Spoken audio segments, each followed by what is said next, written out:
Today we're unboxing the Viktor Starter Deck for the new Riftbound trading card game. So I was able to pre-order this deck and it was $18.99 when I bought it. Now they're pretty hard to find and the prices have gone up, but we're going to see what we get. So we open it up right here and you can see we've got a whole bunch of things inside. So every starter deck box comes with all of the cards that you need to play the game. So you can technically take this to a tournament or your local game store and just play right away and you have everything you need. And it also comes with this little cardboard box for each champion, but if you put your cards in sleeves, they don't fit in this little box anymore, so it's kind of useless. This is the core Viktor cards, and each deck also comes with a sealed pack and a little playmat. And this playmat has the zones where you put your cards and the little point scores, and it's kind of nice actually.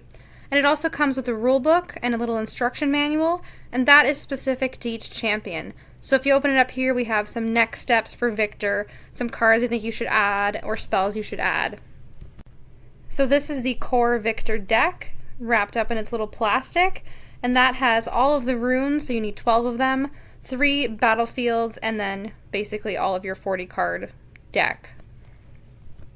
To play the game, you need to have a legend champion, so that's the legend here, which is Viktor, and then you need to have a matching champion unit, which will also be Viktor, so the legend is quite shiny, and then there's our champion unit Viktor, and then each starter deck comes with a couple of holo cards that are, like what they're saying, the key or the core for your deck, and then the rest are all commons and uncommons, but not really any other holos after these first few.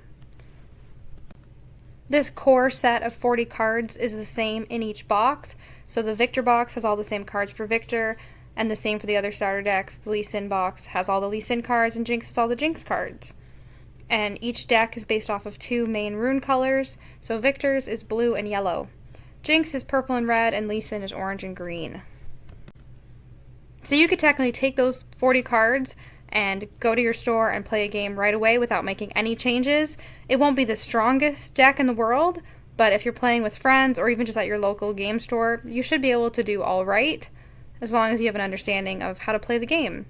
And then we're going to open up the pack, so these packs have different cards that you could technically add to this deck, and you could even have over numbers or signature cards in this pack. Could literally be anything, like you would have got it out of a booster box. So we always start with a couple commons and uncommons here. And what's fun is that the launch events that we went to when the game first came out were all sealed product type events. So every single person playing just opened up their starter deck and an extra pack or 2 and went with that, so the playing field was really even and no one had a really overpowered deck. For this pack, we haven't seen anything too crazy yet, but let's see which holos we get in our Viktor Starter Deck pack. First up, we've got the Playful Phantom, which is a green card, so technically we could not add it to Viktor. We've got Ava Achiever. She's blue, so she could go into the Viktor deck. And we have Time Warp. Now that is a crazy pull from this pack, and that is a super expensive card that's been going for nearly $100 online. So pretty great, and that's way pays for the price of the deck. So basically a huge profit off of the starter deck with that Time Warp. And there you have it. That's the full Viktor deck unboxed. See you in the next one.